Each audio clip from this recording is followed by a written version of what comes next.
vê isto hoje nem acredita, não é?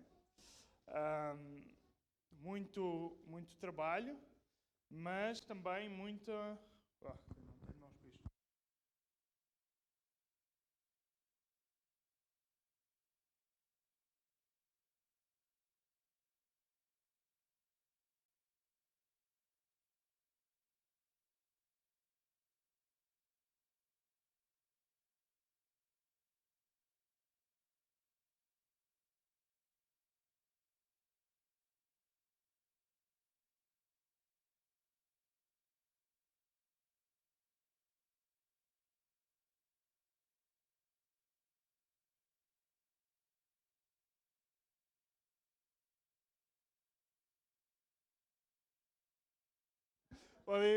Podem ir lá para baixo, não sei.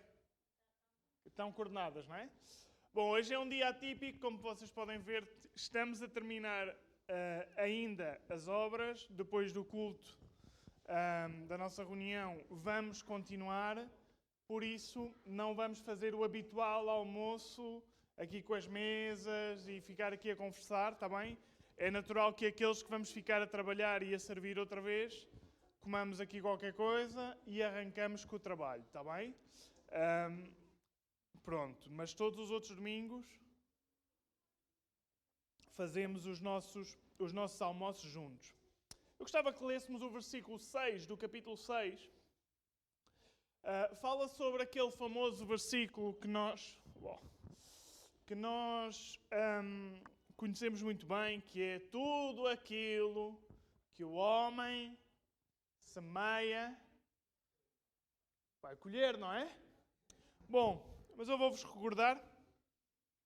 Aqui diz o versículo 6. Estou sem óculos. 6.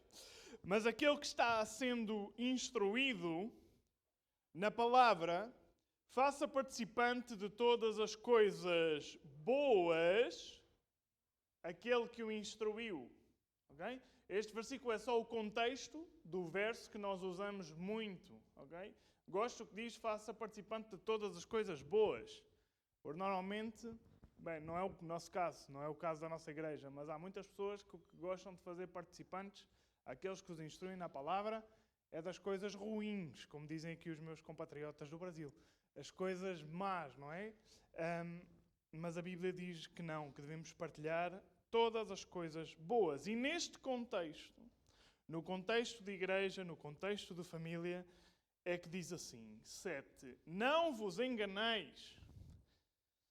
De Deus não se zomba, com Deus não se brinca, é o que significa isto. Com Deus não se goza.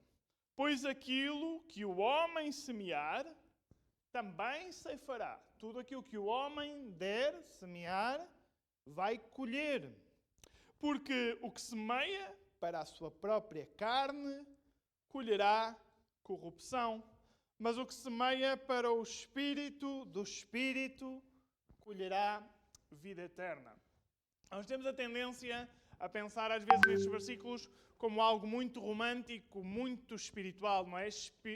Semear no Espírito. Por isso é que eu vos quis ler o versículo 6, que é o versículo do contexto, onde o Paulo está a falar de coisas materiais, de coisas da terra. E neste caso, aqueles que estiveram aqui a trabalhar desde domingo até hoje, domingo a domingo, semearam neste lugar. Semearam trabalho, semearam serviço, semearam disponibilidade e tudo isso é espiritual. Claro que é. Recordam-se quando Deus mandou fazer o templo, e isto não é um templo, o templo somos nós, mas a primeira referência na Bíblia que Deus encheu alguém do Espírito Santo foi no Antigo Testamento, quando encheu o engenheiro ou o arquiteto do templo e diz, e foi cheio do Espírito Santo para terminar a obra que o Senhor tinha planeado. Então o que eu estou a querer dizer é, às vezes, ou muitas vezes, as coisas mais espirituais são aquelas do dia-a-dia, aquelas em que fazemos, aquelas em que estamos presentes. Está bem? E temos a tendência de pensar que o espiritual é coisas fora do cotidiano. O que é certo é que a Bíblia diz, porque O que semeia na carne colherá a corrupção, o que semeia no espírito colherá a vida eterna, e não nos cansemos de fazer o bem. Porquê é que a Bíblia diz não nos cansemos? Porque fazer cansa. Hein? Cansa. E alguns de nós estaremos mais cansados que outros, porque alguns semearam mais que outros. Não é? O Renaildo e o Eric tiveram um bocado de sol a sol. Chegavam às 7 da manhã a casa. Não é a mesma coisa daqueles que, e bem, segundo a sua disponibilidade, deram o que podiam. Cada um dá conforme a medida que pode dar. Não nos cansemos de fazer o bem, porque a seu tempo ceifaremos, se não desfalecemos. Se não desfalecemos. Por isso, enquanto tivermos oportunidade, façamos bem a todos, mas principalmente aos da família da fé. Paulo diz, façam bem a todos, mas não se esqueçam, principalmente aos da família da fé. Assim que eu dou graças a Deus por todo o vosso esforço, todo o vosso empenho, aqueles que puderam servir, aqueles que queriam e não puderam. Eu não vejo todas as coisas, Deus vê. Deus vê aqueles que podiam ter dado mais e não deram. Deus vê aqueles que não podiam ter dado mais. Deus vê todas as coisas. A parte boa é que Ele recompensará todo o esforço. Tudo o que semeamos, colheremos. Não só nesta obra, em todas as coisas. Ok? E graças a Deus por isso. Deus nos ajude sempre a semear bem. Então hoje vou trazer uma palavra que eu creio que nos vai ser de muito ânimo. Eu estou só aqui à procura, porque com as coisas digitais. Penso que é um tema que de vez em quando temos que voltar a ele, porque o tema é este, tem bom ânimo, não temas. O próprio Jesus, para ensinar esta lição, ensinou mais do que uma vez. Ok? E se o próprio Jesus fez isso com os seus discípulos, eu estou só a pôr o cronómetro para não pregar aqui 3 horas, que temos isto para pintar. 1h30, pode ser? Não, pode ser só 1 hora. 1 hora, vamos lá. Ainda estou meio lento esta manhã. Está certo, vamos lá. Então, Jesus ensinou sobre isto pelo menos 2 vezes usou o mesmo exemplo. E é isso que eu me vou agarrar. Nós gostaríamos todos de aprender tudo à primeira. Não é assim muitas vezes. Okay? Muitas vezes é preciso insistir e insistir. Por isso o Paulo dizia, não me canso de dizer sempre as mesmas coisas. Eu não tenho essa bênção. Não sou como o Paulo e às vezes canso-me. Talvez estas palavras que diz aqui o Paulo sejam para mim, não te canses de fazer o bem, não é? Às vezes canso-me, não sou como o Paulo, que nunca se cansava. Cada um sabe as suas debilidades. Então vamos a Mateus 14, 22 e 23. Esta história, verdadeira, verídica, é sobre o tempo da tempestade que os discípulos passaram no mar da Galileia e onde Jesus vai dizer estas famosas palavras, não temas, tem bom ânimo, ou tem bom ânimo e não temas, dependendo da versão. Vamos ler primeiro o texto, para ficar com a mensagem fresca, e depois vamos aprender algumas coisas com aquilo que aconteceu. Diz assim o versículo 22 do capítulo 14. Diz, logo a seguir, compeliu Jesus os discípulos a embarcar e a passar adiante dele para outro lado, enquanto ele despedia as multidões. E despedidas as multidões, subiu para o monte, a fim de orar sozinho. E caindo a tarde, lá estava ele só. Entretanto, o barco já estava longe, a muitos estádios da terra, açoitado pelas ondas, porque o vento era contrário.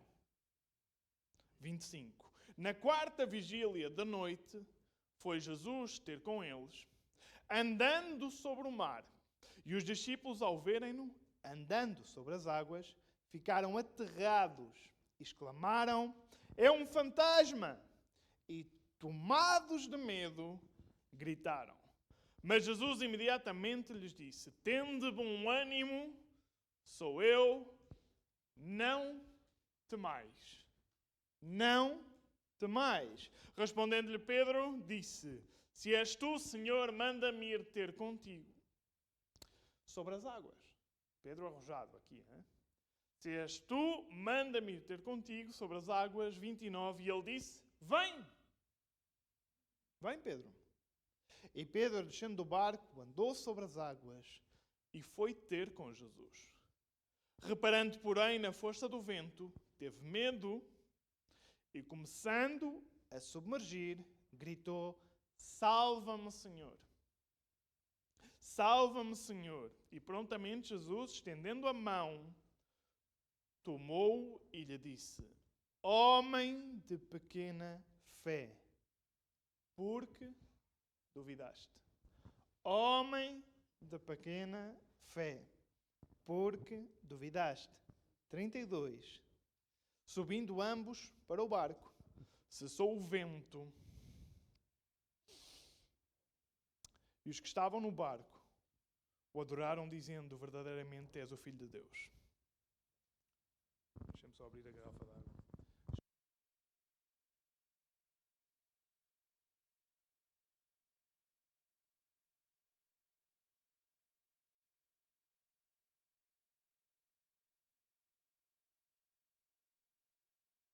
Ou a maior parte de nós conhecemos esta passagem. A mim o que me chama a atenção desta passagem, para além de tudo o que está lá dentro, que é riquíssimo, é o facto deste episódio não ter sido o primeiro. Ou seja, não é a primeira vez que os discípulos estão no meio de uma tempestade, no mesmo contexto, numa circunstância semelhante. Nós que já lemos o Evangelho de Mateus, nós percebemos que há 2 milagres da multiplicação dos pães e dos peixes. É verdade? Pronto. E também vamos perceber que há 2 tormentas em que os discípulos estão inseridos. Esta é a segunda. Obrigado. Esta é a segunda, e por ser a segunda eu chamei-lhe a segunda prova. Okay? A segunda prova. Por isso é que eu disse que nós não aprendemos as coisas sempre à primeira. E o que me chamou muita atenção neste texto é logo a primeira frase que diz: Jesus compeliu-os a entrar no barco. A palavra compelir, noutras versões, diz assim: Jesus mandou entrar no barco. Outras diz: Jesus ordenou entrar no barco. Isto chamou muita atenção. A maior parte dos cristãos, nós gostamos que Jesus nos recomende, nos indique, nos diga, mas ele não fez nada disso. Ele mandou, ordenou, e em algumas versões da Bíblia diz obrigou. É dizer: meus amigos, para o barco, sem mim. Foi o que aconteceu, ok? Meus discípulos vão para o barco sem mim. Isto fez-me pensar porquê. Qual foi a razão que levou Jesus a obrigar os seus discípulos a entrarem no barco sem eles? Eu creio que a razão desta obrigação, deste mandamento, foi porque ele queria que eles superassem esta prova. Prova que capítulos atrás eles já tinham tido uma antessala, um antecedente, um primeiro nível, digamos assim. Jesus tinha um objetivo, porque ele quando dá uma ordem é porque tem um objetivo, não é para nos chatear. E esse objetivo, quando nós lemos todo o texto, percebemos que é para que a fé aumente, para que a fé cresça, ok? Prova esta que eles já tinham tido experiência anteriormente. Não como nós aqui nas obras, que foi a primeira vez que tentámos erguer placas de pelador, não é, René e Eric? Pronto. Para a próxima obra, isto já flui melhor. Já temos a experiência, não é? Então fica agendado, Eric, já sabes. Fica agendado. Estás contratado. Então, eles tinham estado numa prova semelhante anteriormente. Esta prova está em Mateus 8, no mesmo livro. Portanto, a que estamos a analisar está em Mateus 14 e a anterior está no capítulo 8. Mateus 8, 23 e 27. Parece a mesma coisa, mas não é. É a prova anterior. E aqui eu vou-lhe chamar a primeira prova. Nós vamos analisar a segunda prova, mas vamos dar uma olhada na primeira. Porquê? Porque a Bíblia diz que nós andamos, ou devemos andar, de glória em glória. Okay? E vamos passando as provas. Se não passarmos a prova, é como na escola. Outra vez. Não aprendemos a lição, outra vez a mesma história. Não é? Moisés partiu as tábuas e Deus não disse: olha, Moisés, pronto, partiste as tábuas, deixa estar.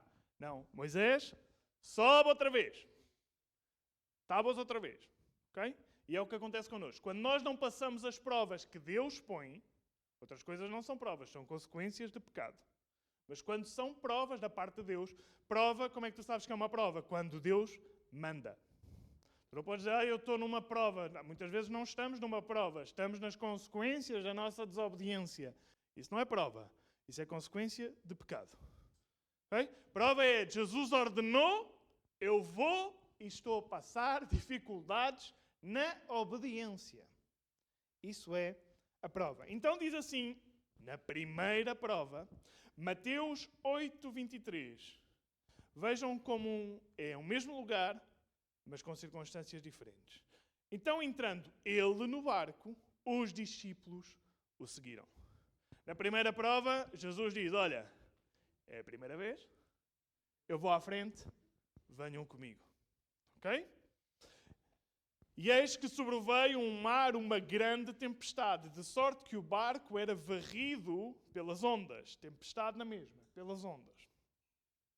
Entretanto, Jesus dormia. Jesus dormia, estava no barco. Okay? Mas os discípulos vieram acordá-lo, chamando, Senhor, salva-nos! Perecemos. 26. Perguntou-lhes então Jesus, porque sois tímidos, homens de pouca fé. A pergunta de Jesus é a mesma. Porquê que têm pouca fé? Na primeira prova, na segunda prova, porque a lição era a mesma. O que Jesus queria que acontecesse com os discípulos é que a fé aumentasse. A lição era a mesma, a pergunta é a mesma. Porquê que vos falta fé? E levantando-se, repreendeu os ventos e o mar e fez grande bonança. 27. E maravilharam-se os homens dizendo, quem é este? Que até os ventos e os mares lhe obedecem. Então, na primeira prova, os discípulos entram no barco com Jesus. Os discípulos entram depois de Jesus. Na segunda prova, são mandados entrar sem ele. Então, olha, rapazes, nós aqui já tivemos, vocês já deviam ter aprendido isto, agora vão sozinhos. Ok? Na primeira prova, a tempestade era grande, mas Jesus dormia no barco. Estava lá. Okay? Na segunda prova, os ventos eram contrários, a tempestade era grande, mas Jesus não estava no barco. Esta era a diferença. Na primeira prova, os discípulos tiveram medo dos ventos contrários, tiveram medo da tempestade. Na segunda prova, eles já não tiveram medo dos ventos, nem da tempestade, mas tiveram medo daquilo que chamaram um fantasma de Jesus. E este é o problema que eu quero falar esta manhã. O problema era o medo. O medo que aparentemente tinham aprendido na primeira prova e tinham superado, mudou a circunstância, mas o sentimento era o mesmo. Medo.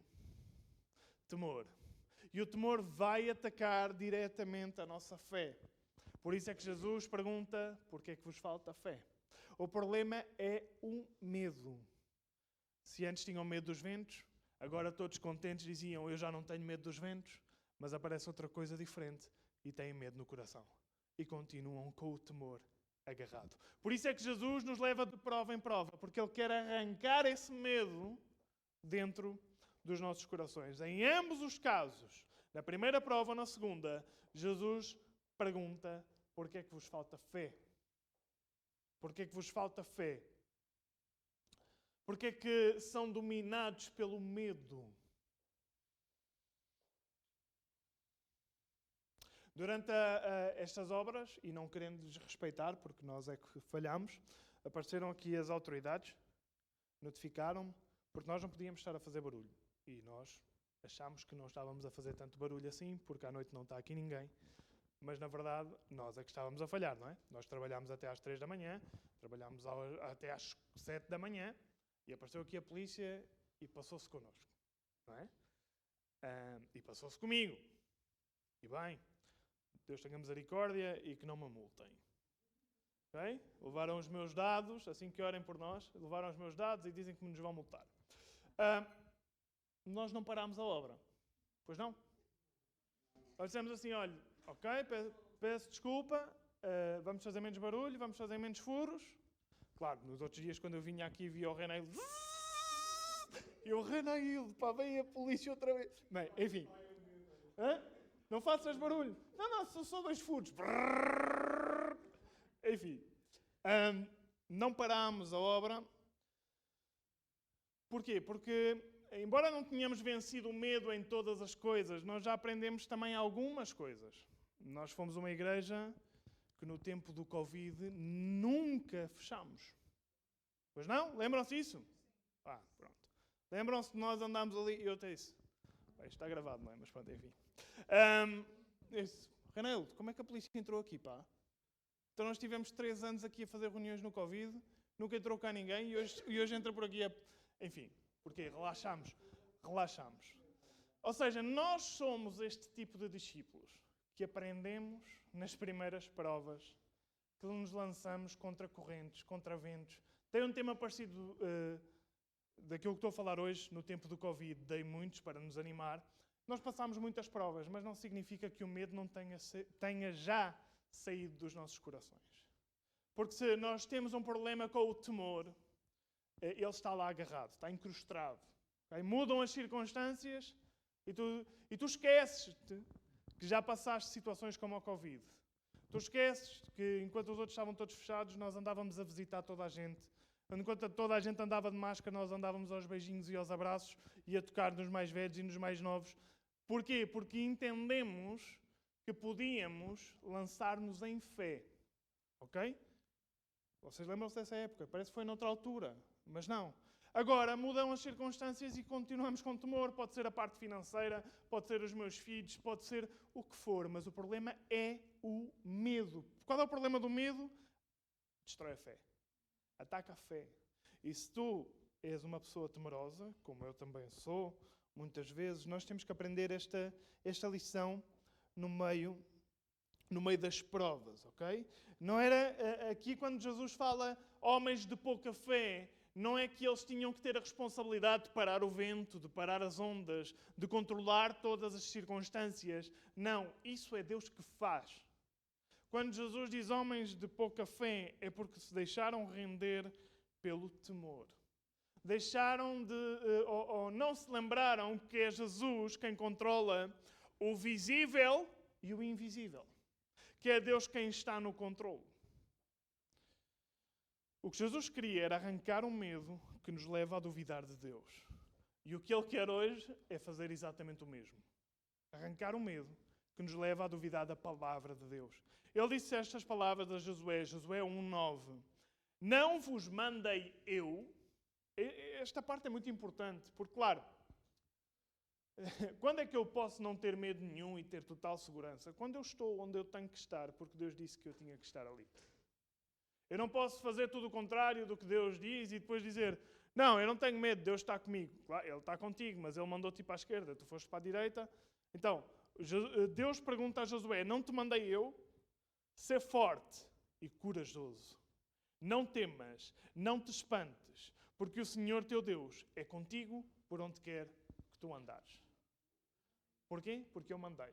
E Josué vai para onde Deus mandou. Não temas. Então, vamos entrar aqui no segundo conceito, que é a fé, a nossa fé, ela é provada nas contrariedades. Ela não é provada quando tudo corre bem. Quando tudo corre bem, nós estamos talvez a usufruir de um tempo de paz, da bênção de Deus, mas ela é provada quando há contrariedades. Okay? O Pedro, que estava dentro deste barco, aprendeu esta lição com excelência e escreveu na sua carta sobre situações semelhantes, sobre que a fé é provada pelas contrariedades. Ele escreve em 1 de Pedro 1, versículo 6 e 7. Ele diz, nisto exultai, que é, nisto fica contente, muito contente. Exultai é, fica muito contente, embora no presente, por breve tempo. Qual é breve tempo? Quanto é breve tempo? É uma semana, é um mês, é um ano, é 2 anos? Não sei. Deus diz que é por breve tempo. Vai passar, é o que ele está a dizer, Pedro. Pedro está a lembrar-se de quando estava no barco. E está a escrever a sua carta, inspirada pelo Espírito Santo, e diz, vai passar. A tormenta vai passar. Eu lembro-me pelo menos de 2 em que passou. É o que o Pedro está a dizer à igreja. Vai passar por breve tempo, por momentos, se necessário, sejais contristados por várias provações. Não uma, várias. Várias provações. 7. Para que uma vez confirmado o valor da vossa fé. Quando é que a fé é provada? É nas contrariedades. É quando é duro, é quando é difícil, é quando os outros não acreditam, é quando não é possível. Se tu mantens a fé, ela está a ser refinada. Que é o que vai dizer o Pedro a seguir. Muito mais preciosa do que o ouro perecível, mesmo apurado pelo fogo. Redunde em louvor, glória e honra na revelação de Jesus Cristo. O que o Pedro está a dizer é a fé para Deus é tão importante. A Bíblia diz que sem fé é impossível agradar a Deus.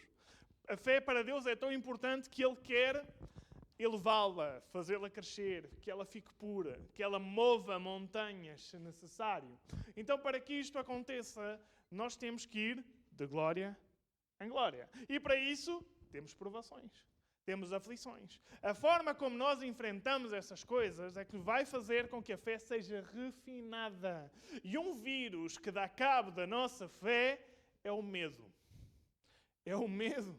Porque é muito difícil, quando nós temos medo, manter a fé. É quase impossível. Ok? Então, o texto que nós lemos, o primeiro texto, no versículo 24, dizia, entretanto, o barco já estava longe, a muitos estádios da terra, açoitado pelas ondas, porque o vento era contrário. Eles estavam na segunda prova, lembra-te? Eles já tinham passado por algo semelhante, mas agora estavam outra vez, porque não tinham aprendido a lição. Enfrentavam a segunda prova, Jesus estava com eles no barco. Jesus já não estava com eles no barco, mas estava a fazer o quê? No início do texto. Orar. E eu creio que Jesus, porque se foi Jesus que os mandou lá, estava a orar por eles.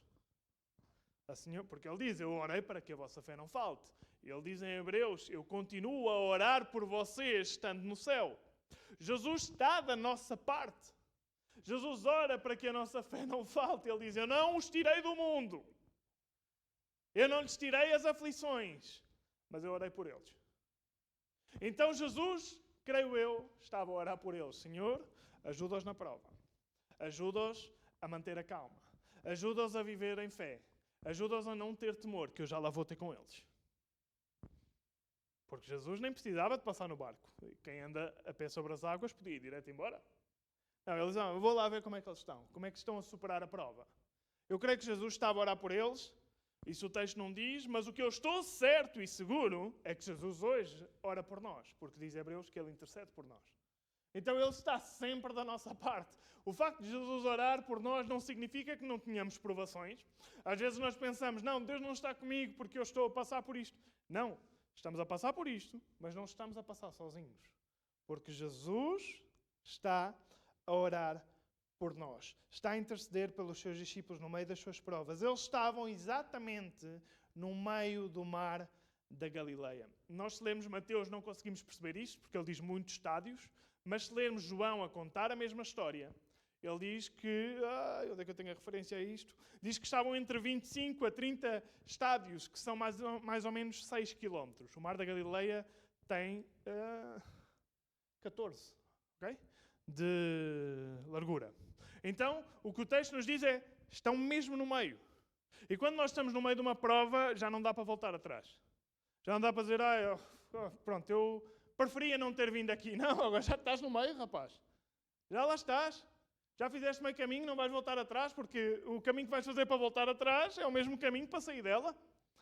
Está no meio da prova quando Jesus aparece para auxiliar os seus discípulos. Eu não sei em que parte tu estás da tua prova. Eu não sei se estás no início, no terço, no meio, no fim. Eu sei que não estás sozinho. Porque Deus é contigo no meio da prova. E o que nós temos que trabalhar é o medo, o temor que está dentro dos nossos corações. Que já passou Covid, que já passou dificuldades financeiras, que já tiveste desempregado.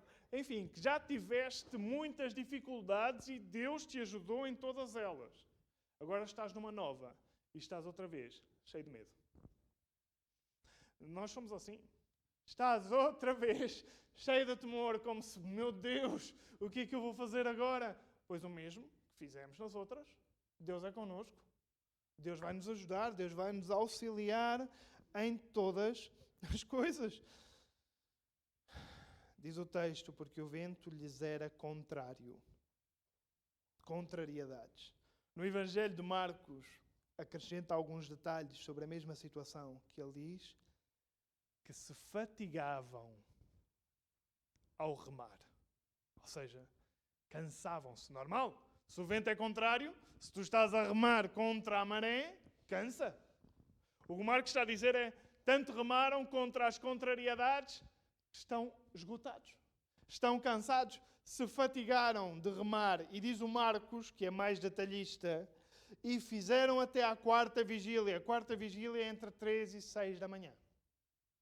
Imaginem o que é estar a remar toda a noite, 6 da manhã. E como o Renaildo e o Érico, há 2 dias, foram para casa às 7 da manhã. Eu disse, o quê? Não trabalham? No dia a seguir, foste trabalhar, Renaildo. Boa, força. Contrariedades. Sempre tuca, a remar. Se remamos contra as contrariedades, nos cansamos. Senão, não. Senão, vamos com a corrente. Logo se vê, logo lá para a frente. Mas um discípulo de Jesus, quando vê contrariedades, ele não pode ir com a maré. Porque Jesus diz, é em frente. É para passar a prova. É para enfrentar as contrariedades. Vou-me referir vezes sem contas à obra, porque está fresca. Okay? Se foram 7 dias aqui. E nós começámos com muito ânimo, muito ímpeto, e eu comecei a vê-los aí no final da obra, ao ânimo a decair. Okay? Porquê? Porque as coisas nunca são como nós queremos. Coisas tão simples como, precisar de mais 2 mãos simplesmente para agarrar aqui, para poder medir ali. Quando está só um, não é possível. Então eu via que eles começaram bem, mas nos últimos 2 dias já pensariam, poça, não está cá este, não está cá o outro, podia estar cá este. E começaram ontem a ligar para as pessoas que tinham ido embora da nossa igreja. E a chamar e a pedir-lhes ajuda. Ok? Fábio, liguei para o Manel, liguei para não sei o quê, e eu comecei a rir, meu Deus. Claro, eles já estão desesperados, já estão cansados, já estão estourados. E eu sei, e eu vi, que uns ajudaram na segunda, outros ajudaram na terça, outros ajudaram na quarta, outros ajudaram na sexta. Ok? Isto não é de nenhuma maneira uma reclamação, porque eu sei que aqueles que puderam fazê-lo, fizeram. Mas o cansaço, eu vou-vos tomar como exemplo porque é como anel ao dedo, ok? O cansaço leva a estas coisas. E eu comecei a ver como no primeiro dia o Eric disse, isto vai tudo, vamos fazer isto, quinta-feira está tudo limpinho. E eu, há 2 dias, dizia na mesma, vai tudo, mas eu já via a cara dele com tipo... vai tudo. E comecei a ver, vai chamar este, vai chamar aquele. E eu assim, então e o que é que eles disseram? Eles disseram que não podiam vir. E eu disse, calma. Vamos orar, porque é assim, estar a chamar pessoas que já não estão connosco porque não querem estar. Eu percebo o desespero, não é? O próprio Jesus também disse, primeiro, no banquete, chamei os dignos. Os dignos não puderam vir, chamei os menos dignos. Depois chamei os coxos, depois chamei os cegos. Depois... Era mais ou menos o que eles estavam a fazer, não querendo chamar nem coxo, nem cego. Ok? O que eu estou a tentar dizer é que quando estamos cansados, entramos no desespero. Ok? Ontem, cheguei aqui, vim para aqui, o carro deixou de funcionar. Disse assim, Érico, vale a pena ir aí 1h30 ajudar-te? Vale a pena, Fábio, vai. Chega aqui, passo o tempo a rebocar o carro, em vez de ajudar. Entrei por aqui adentro, digo, Érico, Anaildo, não dá mais, desculpa lá, ponham-se lá, continuem lá aí a trabalhar que eu vou orar. Eu já estava, já não sabia o que fazer. Porquê? Nós conseguíamos continuar, mas cada vez nos estávamos a desgastar mais animicamente. Estava a faltar o bom ânimo, ok? O bom ânimo, imagina, se isto falha numa coisa tão simples como meia dúzia de paredes, imagina o que é quando o teu ordenado não chega para pagar as tuas coisas. Imagina o que é quando tu tens previsto uma situação e sai o contrário. O ânimo, ele desaparece assim, no momento. Tu acordaste de manhã, Deus, é hoje, é hoje, é hoje. À tarde já estás a dizer, Deus, não aguento mais isto. Não dá mais para mim, ok? E oramos e sentimos-nos melhor. Ou não sentimos melhor, Érico? Bom, sentimos melhor. Eu orava e só havia... E eu oro... Pronto. Porquê? Porque a oração funciona, ok? E é importante o bom ânimo. Não é com bom ânimo que se faz todas as coisas, mas o bom ânimo ajuda a passar bem as coisas. Bom ânimo pode ser traduzido por coragem, por ousadia, por boa disposição. Não é ausência de problemas, ausência de prova, não. É no meio uma atitude diferente. Okay?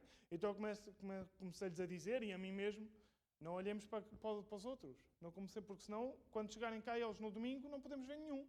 E tu começas, não, porque o não sei quê veio 3 horas, mas podia ter vindo 3h30.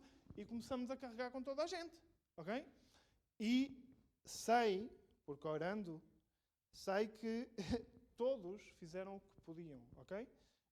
O que eu estou a querer dizer é, temos que manter o bom ânimo, não podemos deixar Satanás tocar os nossos corações e temos que nos livrar do medo de uma vez por todas. A única coisa que nós devíamos ter era temor de Deus. Temor de Deus. Não medo. Não medo, porque o medo dá cabo da nossa fé. Quando os ventos nos são contrários, se nós estamos a remar, ficamos cansados. Estar cansado é normal de quem trabalha. Ok? Só quem não trabalha, só quem não faz é que não se cansa. E não se cansar não é bíblico. Porque o Senhor diz que renova as nossas forças. Para renovar as nossas forças, nós temos que as ter gasto. Temos que ter feito alguma coisa. Quando Paulo diz, não se cansem de fazer o bem, é porque estamos a fazer o bem, cansamos, vamos a Deus, carregamos baterias e seguimos caminho. Ok? Então estas perguntas ficam no ar para pensar. Estamos a remar contra ventos contrários? Contra circunstâncias que nos levam a ter medo? Contra inseguranças? Contra preocupações? Contra falta de esperança? Estamos a remar contra estas coisas porque Deus nos mandou ou não? Ou estamos a ir no caminho? Isto leva-nos àquilo que eu tenho estado a frisar uma e outra vez nestes primeiros 30 minutos ou 25, que situações semelhantes podem levar a medos antigos. Situações semelhantes levam a medos antigos, são aquilo que a gente muitas vezes chama de traumas. Tu estás numa situação que não é a mesma, mas faz-te lembrar aquilo que passaste e volta tudo outra vez. E descobres que não foste livre do medo. E então tens uma segunda prova. E depois uma terceira prova. É o meu filho que está a passar ali. Ok? Situações semelhantes podem levar a medos antigos. Os discípulos pensavam que tinham a questão do medo superada, pois já tinham superado o medo dos ventos, o medo da tempestade, mas voltam a demonstrar que, vendo uma coisa desconhecida, dizem é o fantasma de Jesus, têm medo. Nós do desconhecido normalmente temos sempre medo, porque não sabemos com o que contar, não sabemos aquilo que está por vir. Eles tinham-se esquecido, e nós também nos esquecemos, que Jesus descansa no meio da tormenta. Que Jesus não tem temor, que Jesus governa todas as circunstâncias e nós devemos fazer o mesmo. Descansar no meio da tormenta não é não fazer nada, é fazer tudo o que está ao alcance, orar a Deus e descansar. Se tu não podes fazer mais nada, vais fazer o quê? Descansar é ser livre do medo. É dizer, Deus, fiz o que me disseste, orei, vou esperar. A tormenta vai passar. Esta é a atitude, esta é a lição que Jesus quis ensinar aos seus discípulos. Orar a Deus e descansar, não esquecendo que outrora, noutras circunstâncias, noutros anos, já passámos provas e fomos bem-sucedidos e o Deus é o mesmo. Então, porquê ter temor agora? Porquê é que Deus vai falhar agora? Deus não vai falhar agora. De nenhuma maneira. Ele está connosco. Desta vez não será diferente. 2 Timóteo 1:7 diz o Paulo ao seu amado discípulo, já repeti este versículo estes últimos dois meses várias vezes, porque Deus não nos deu, ou não nos tem dado, o espírito de covardia, mas de poder, de amor e de moderação, que é domínio próprio. Deus não nos deu espírito de medo. Deu-nos espírito de poder, de valentia, de domínio próprio. Vamos ao terceiro conceito. O primeiro era que havia várias provas que temos que ir superando. O segundo é que a fé é provada nas contrariedades. O terceiro é a famosa frase que deu origem ao título do tema, que é: tem bom ânimo e não temas. Ter bom ânimo e não temer.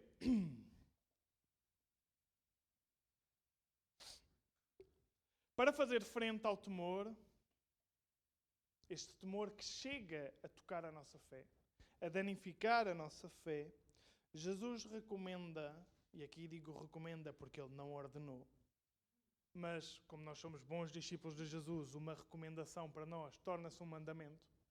Se Deus diz, a gente quer fazer, ou não é assim? Tenha Blanca acordado. O resto, se Deus diz... bom, muito bem. Eu sei que nós não somos uma igreja pentecostal, mas gosto de saber que estão acordados. Hein? Boa. Então, Deus diz, nós queremos fazer. Aqui a questão é muito importante. Eu estou-me a centrar no medo, mas não é apenas não ter medo, é também ter bom ânimo. Porque quando o ânimo começa a baixar, nós estamos a abrir uma porta ao medo. Nós começamos a não vai dar, não consigo, não dá. E de repente, aquilo que estava cá dentro sai cá para fora e enchemos-nos de temor. Começa com o não ter bom ânimo, com o não ter coragem, e depois instala-se o medo. Ok? O medo em nós. Jesus, diz em Mateus 14:27, diz: Jesus, porém, lhes falou logo dizendo: tende bom ânimo, eu sou, não temais. É difícil manter um bom ânimo quando as circunstâncias não são favoráveis. É difícil manter um bom ânimo quando as circunstâncias são contrárias, mas lá porque é difícil, não significa que não seja essencial. Temos que manter o bom ânimo. Temos que nos esforçar para que isso aconteça, senão o medo vai se instalar. Quando tu já tens medo, é porque perdeste o bom ânimo em algum lado. Em algum momento do percurso. Deixaste de ter coragem, deixaste de ter valentia, deixaste de ter ousadia. Quando os discípulos levavam grandes tareias, eles oravam a Deus e diziam: Espírito Santo, dá-nos ousadia para pregar a palavra. O segredo era manter o ânimo, era manter a coragem, não era que as dificuldades desaparecessem, porque elas não desaparecem. Não vale a pena a gente passar uma vida cristã a dizer: Deus, porquê? Aceita a realidade. Neste mundo temos aflições. Neste mundo temos preocupações. Então, se nós não podemos mudar a realidade que nem Jesus mudou, nós temos que mudar outra coisa, que é a forma como nós encaramos as coisas. E tem que ser com bom ânimo, e tem que ser com ousadia, e tem que ser com coragem. E por isso, estas coisas nós podemos pedir a Deus. Claro que podemos pedir o que pedimos tantas vezes. Deus, não me faças passar por isto. Deus, ajuda-me aquilo. Mas eu acho que temos que afinar a oração. Porque não é tanto... Não me faças, então como é que Ele vai provar a fé contigo? Só prova com os outros? Tu não. Tu passas pelo caminho das rosas. Tu não, na boa. Não tens dificuldades, não tens aflição. Vais pedindo a Deus, Deus tira isto do meu caminho. Deus tira aquilo. Deus tira o medo. Deus tira... Não é Deus tira o medo. É nós temos que enfrentar as coisas para que o medo saia. Não é Deus tira a vontade de pecar. Não. Resiste ao pecado e isso sai. E temos que afinar a nossa oração de uma forma mais bíblica para que seja mais efetivo. O temor, inevitavelmente, já disse isto várias vezes, vai afetar a nossa fé. E é por isso que Deus diz a Josué, tem bom ânimo, Josué, para que não tenhas medo. É por isso que Deus diz a Daniel, Daniel, tem bom ânimo. Vais andar numa cova com leões? Isso não lhe disse, mas ele depois descobriu. É por isso que Deus disse a Paulo, Paulo, tem bom ânimo, continua a pregar o Evangelho, mesmo que vais sendo preso e preso e preso e preso. Tem bom ânimo, tem coragem. Levanta-te. É por isso que disse a Pedro, tem bom ânimo, é por isso que disse a Paulo, é por isso que disse a todos. Em João 16:33, ele diz a todos, tenho-vos dito isto, para que em mim tenhais paz. No mundo tereis aflições, mas tende bom ânimo. Eu venci o mundo. Jesus diz isto a todo cristão, a todo o seu filho. Tem bom ânimo. Em mim terás paz. Não é no mundo. Não é nas circunstâncias. É se estamos em Cristo, temos a paz que não é como o mundo dá. Tem bom ânimo. Eu venci o mundo. Jesus venceu o mundo. Jesus diz em Mateus 18:20, se não me engano, eu estarei convosco todos os dias. Todos os dias. E estas palavras, elas ganham ênfase quando Jesus diz, ide e pregai o Evangelho. Façam discípulos de todas as nações. E eu estarei contigo todos os dias. E está muito conectado entre obediência, fazer a vontade do Pai, e então o Pai está connosco todos os dias. Por isso é que este tema começou com, e eu os mandei ir. Eu estou a dar ênfase a isto porque eu não quero que vocês confundam que Deus está contente e connosco todos os dias quando eu estou fora da sua vontade. Não, aí Deus está a dizer, volta, volta, volta. São coisas diferentes. Mas, efetivamente, quem procura obedecer a Deus, é claro, Deus está connosco todos os dias e não estamos sós. Jesus venceu o mundo. E no texto que nós estamos a analisar, é importante perceber que o vento não derrubou o Pedro. Não foi o vento que o derrubou. O que é que derrubou o Pedro? Pedro, sanguíneo, na minha opinião, sentiu o vento.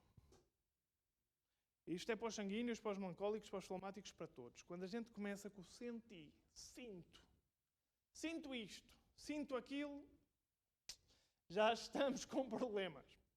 Não foi o vento que desequilibrou o Pedro, embora fosse um vento forte.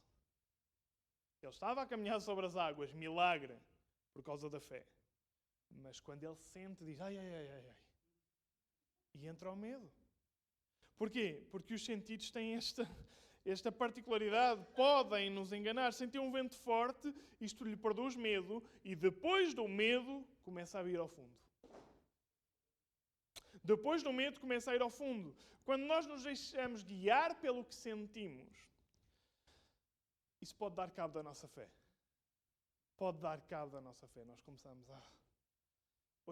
hoje não senti a presença de Deus no louvor. E então? Tu és o barómetro da presença de Deus? Tu és o termómetro da espiritualidade? Quando a gente começa a levar as coisas para o que eu sinto, para o que eu acho, nós estamos a princípios de uma grande queda. Sou eu o dono da verdade? Se sinto é porque Deus estava lá. Se não sinto, que eu saiba, temos aqui cerca de 30 pessoas. Tu não sentiste e os outros, Deus não lhes pode ter falado? O problema é quando nós nos começamos a guiar pelo que sentimos. Sinto a atmosfera estranha. Então? Nós oramos e pomos a atmosfera como tem que ser, ou sei lá. Nós guiamos pela palavra de Deus, não pelo que nós sentimos. Isto nós dizemos vezes sem conta, mas não é tão verdade assim. Por isso é que estamos cheios de medo. Por isso é que eu, por exemplo, que tenho medo de alturas. Eu hoje subi escadotes, viste? Subi escadotes e fiz coisas assim. Mas tenho algum medo de alturas, algum muito. Então, eu estou em alturas e começo. Vai cair. E começa-me a entrar com uma coisa brutal cá dentro, uma coisa parva. Imagina, eu às vezes começo a pensar, eu gostava de fazer uma viagem com a minha família. E ponho-me a imaginar tudo na minha cabeça. E depois começo a imaginar, vou apanhar o avião, alturas, e começa-me a entrar um mal-estar. Nem sequer estou num avião, estou aqui. Então, imaginem esta parvoeira. Esta parvoeira é comum, o que sentimos é assim. E eu começo a pensar, não, afinal não quero ir com a minha família, sei lá, às Caraíbas. É melhor irmos ali ao Porto. Ok? Isto é só a minha cabeça, não são as vossas. Mas é assim que os sentimentos, eles têm efeito em nós. Nós começamos com um pensamento, com um sentimento, e depois isso vai gerar ações. Ok? É problemático quando nós nos guiamos pelo que sentimos. Os nossos sentidos são como canais que produzem sentimentos. Então Pedro sentiu o vento e começou a sentir, ai, que eu vou cair. Foi isto? Ok? Cuidado com quando aquilo que nós vemos produz em nós sentimentos contrários à palavra de Deus. Deus não tinha dito vem. Pedro vem. E o Pedro lançou-se. A meio do caminho, sentiu uma coisa, começou a pensar o contrário. Cuidado, se aquilo que nós estamos a pensar é contrário à palavra de Deus, é porque nos estamos a guiar pelos sentidos. E não pela Bíblia. Mas a Bíblia diz em 2 Coríntios 5:7, porque nós andamos por fé e não pelo que vemos. Isto é o que o Paulo está a dizer aos Coríntios. Temos que ter cuidado com aquilo que vemos e produz em nós sentimentos contrários à palavra de Deus. Vemos a inflação a subir, vemos os preços a subir e dizemos nós não vamos conseguir nem comer.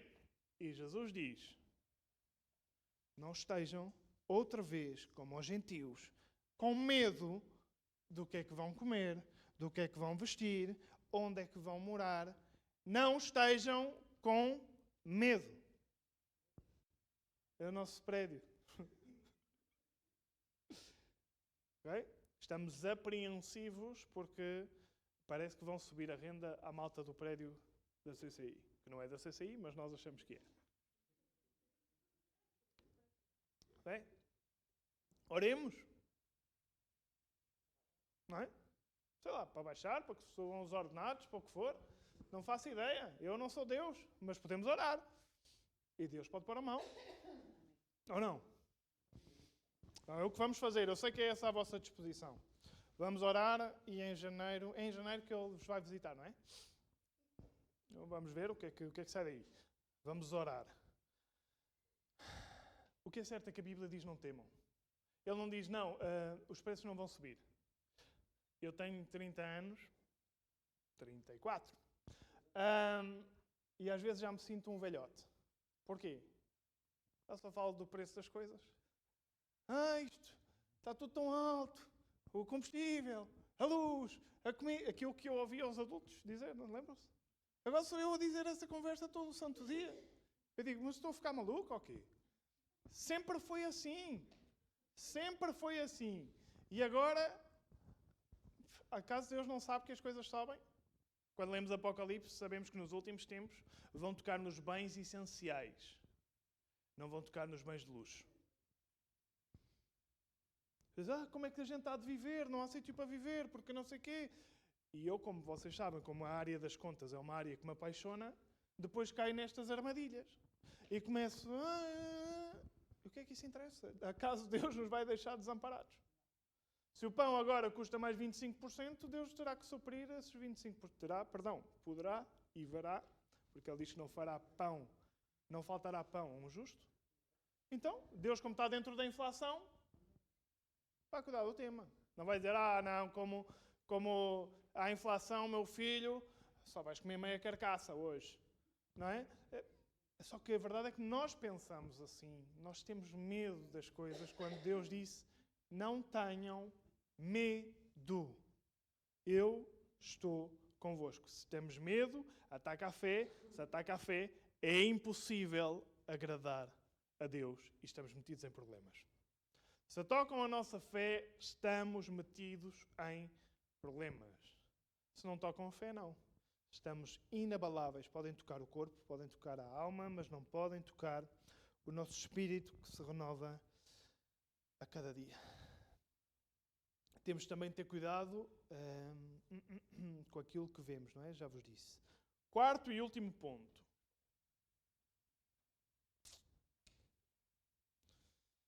É não duvidar. A pergunta de Jesus é, porquê que duvidaste? Então significa que nós podemos não duvidar. E devemos não duvidar. E logo Jesus, estendendo a mão, segurou e disse, estou a ler o versículo 31 de Mateus 14. Estendendo a mão, segurou e disse-lhes, homem de pouca fé, porque duvidaste. Reparem, Jesus não deixou Pedro afundar-se no mar porque ele tinha pouca fé. Jesus não disse, Pedro, como tens pouca fé, vai mesmo lá para baixo. Okay? Para aprenderes a ter fé. Não. Jesus, mesmo com a pouca fé do Pedro, Pedro disse, Senhor, salva-me. Jesus põe a mão. Ok? Porquê? Porque a fé, sendo pouca, sendo muita, onde há fé, Deus atua. Ele diz, ainda que seja pequeno como um grão de mostarda. Mas essa frase tem muito que se lhe diga, porque o objetivo não é que a fé seja pequena. O objetivo é que ela seja como um grão de mostarda. E para ser um grão de mostarda, ela tem que ser semeada e crescer. O objetivo, quando Jesus compara a fé com o grão de mostarda, não é mais vale uma fé pequena do que nenhuma. Não, é quando ele diz a árvore de mostarda torna-se grande e vai dar abrigo até a outros pássaros. Então a fé ela tem que ser posta em prática, posta em ação. Caso contrário, ela não tem utilidade. É uma fé teórica. Nós dizemos, tenho fé, tenho fé. E quando chega a contrariedade, nós, em vez de caminharmos em fé, não por vista, nós caminhamos por vista. Nós dizemos, não dá, não dá, não dá. Até aqui chego. Isso não é fé. Isso é caminhar por vista. Jesus não deixou que Pedro se afundasse porque tinha pouca fé. Mas ao perguntar porquê que duvidaste, ao perguntar ao Pedro nas duas provas, porquê que duvidas, revela que o Pedro e os discípulos, todos eles, podiam não ter duvidado. Tinham essa opção. Ter mantido a fé nas contrariedades.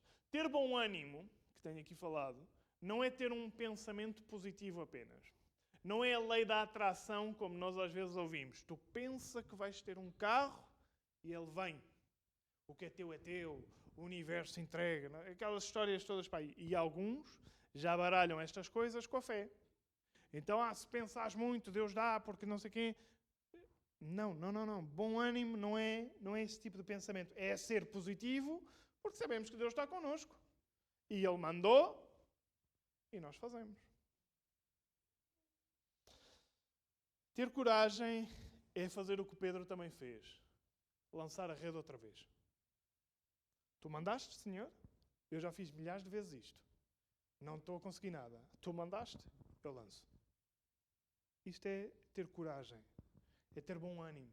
É no meio de estar esgotado. Eu já experimentei, já fiz tudo, já procurei, já vi. Tu me mandaste? Faço outra vez. Temos de ter este tipo de sensibilidade. Não importa às vezes que tentamos. Se calhar Deus deixou-nos tentar muitas vezes para aprender lições que devíamos ter aprendido. quando Ele diz, agora faz, nós temos que fazer. Com bom ânimo, com coragem. É lançar as redes na palavra. Por isso, nós dizemos tantas vezes, tens uma palavra para te lançares? Se tens, lança-te com toda a confiança.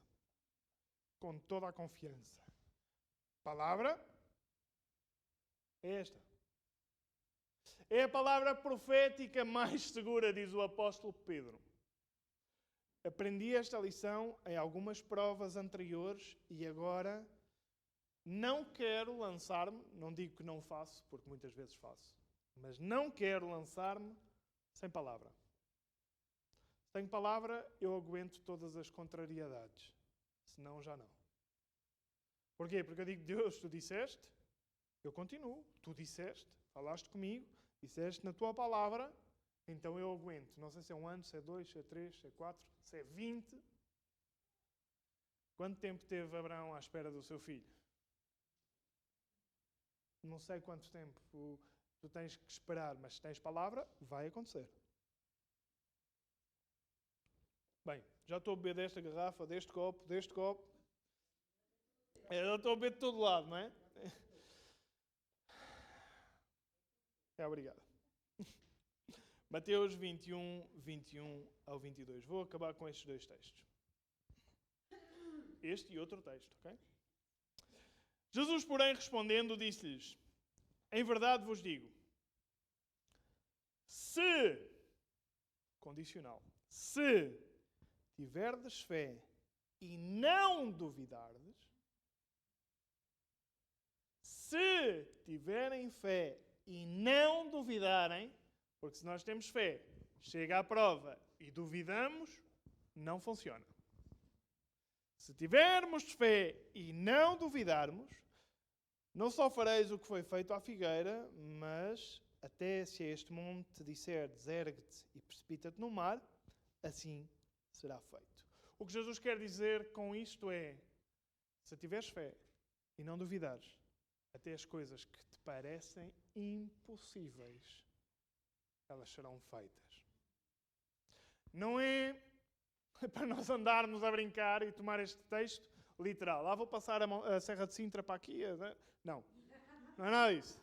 Alguns davam-nos jeito, porque a Serra de Sintra faz uma umidade brutal nas nossas casas. Mas não é isto. O que quer dizer é, aquilo que te parece impossível, parece-te impossível, não dá para fazer, se tu tiveres fé e não duvidares, será feito. Como? Como é que será feito? Tudo o que pedirdes em oração. Crendo, o recebereis. Pedir em oração, não crendo no que estamos a orar, não recebemos. Então às vezes tu podes se sentir ofendido. O pastor disse que eu não tenho fé suficiente. Eu oro, eu vou ter com o pastor e o pastor manda-me orar outra vez. O que é que és que eu te diga? A Bíblia diz, crendo, tereis. Não estás a crer? Eu não consigo crer por ti.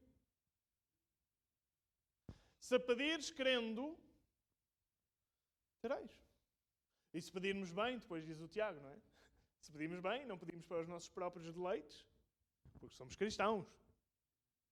Porque temos um caráter trabalhado, ou queremos trabalhá-lo, não vamos estar a pedir estupidezes. Vamos pedir coisas que precisamos. Ok? Recebereis. Agora sim, vamos terminar, vamos pôr de pé. Ninguém adormeceu? Boa. Mateus 9. Bom ânimo. Marcos 9, perdão. Marcos 9, 23 e 24.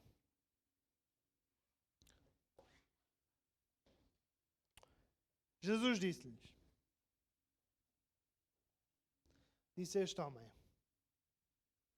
Homem que pediu auxílio para o seu filho. Homem que diz Jesus, já não sei onde ir. Ele diz, se. Há uns anos atrás, a Regina metia-se muito comigo. Estás sempre a dizer se tens o Espírito. A Bíblia põe marca muitas vezes esta pauta. Se há uma condição. Se tens fé, diz o apóstolo Paulo, se tens o Espírito, se és de Deus, se obedeces, se não duvidas, se tu podes crer, tudo é possível ao que crê.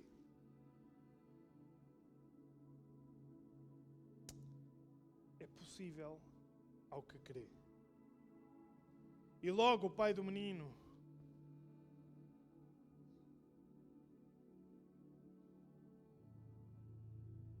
clamando com lágrimas, disse: eu creio, Senhor. Eu creio, Senhor. Esta palavra, ela não é para descrentes. É para aqueles que cremos em Deus e ainda temos muitos temores. Eu creio. Ajuda a minha incredulidade. O que este homem está a dizer é: eu creio. Se eu não acreditasse, eu não vinha pedir ajuda.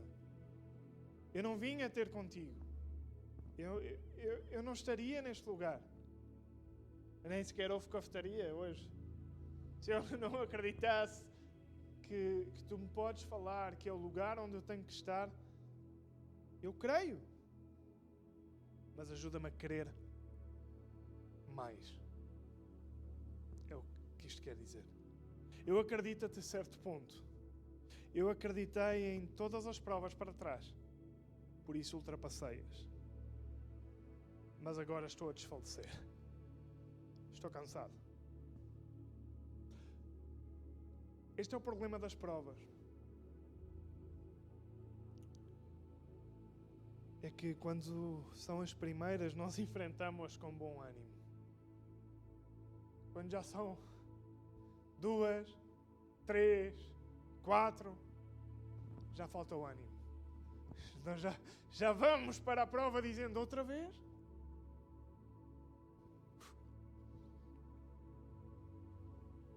Esta semana falava com uma ex-colega minha. Ela teve um processo de cancro, ao qual foi curada.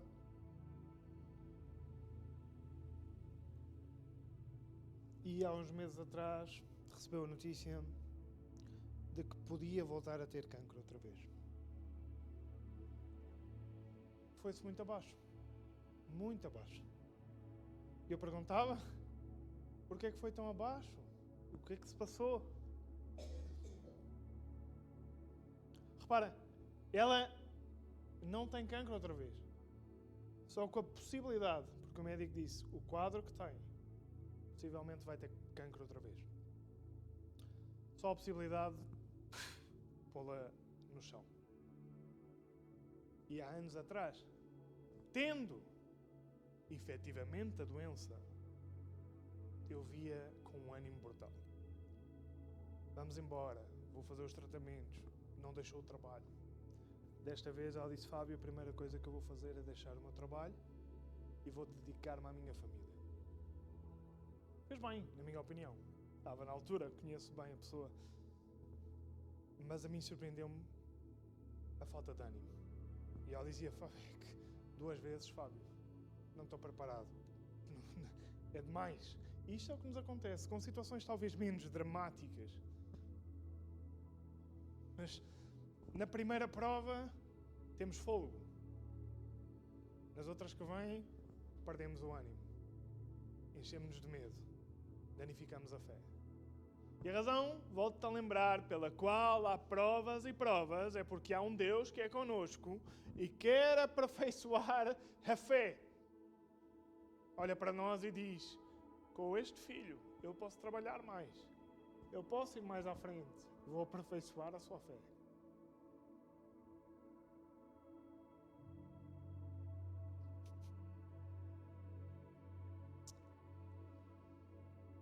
O Senhor conhece as nossas circunstâncias.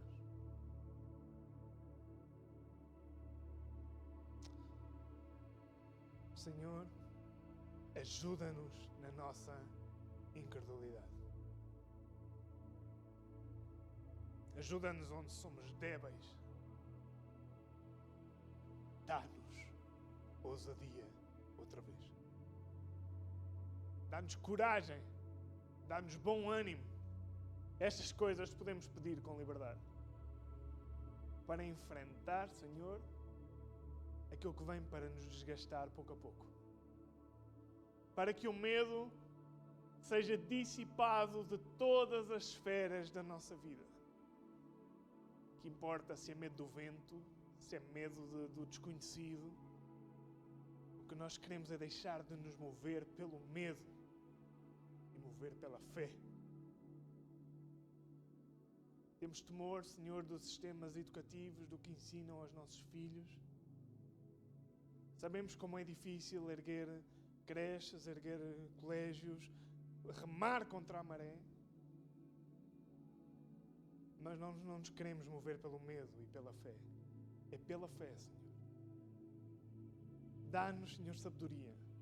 Da mesma maneira que davas sabedoria aos homens para edificar templos, segundo a Tua vontade. Dá-nos sabedoria para edificar uma igreja com a ajuda do Teu Espírito, que é a resposta àquilo que as pessoas necessitam.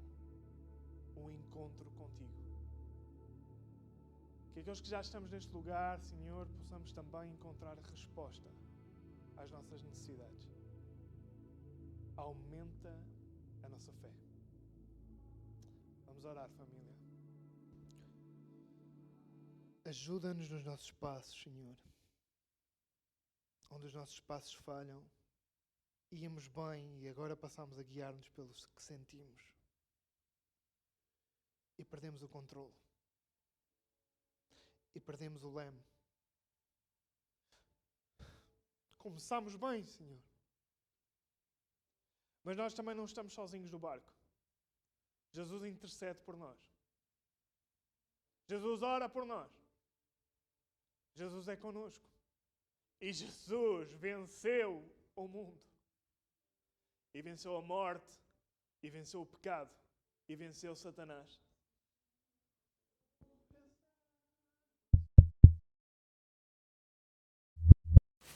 Espero que tenham gostado da mensagem. Por favor, se tiverem alguma questão ou quiserem saber mais alguma informação, não hesitem em entrar em contacto connosco, seja através das nossas redes sociais ou através do nosso número do WhatsApp. Nós somos mais que uma igreja, somos uma família e estamos aqui para te servir. Muito obrigado por nos teres ouvido e até para a semana. Até para a semana!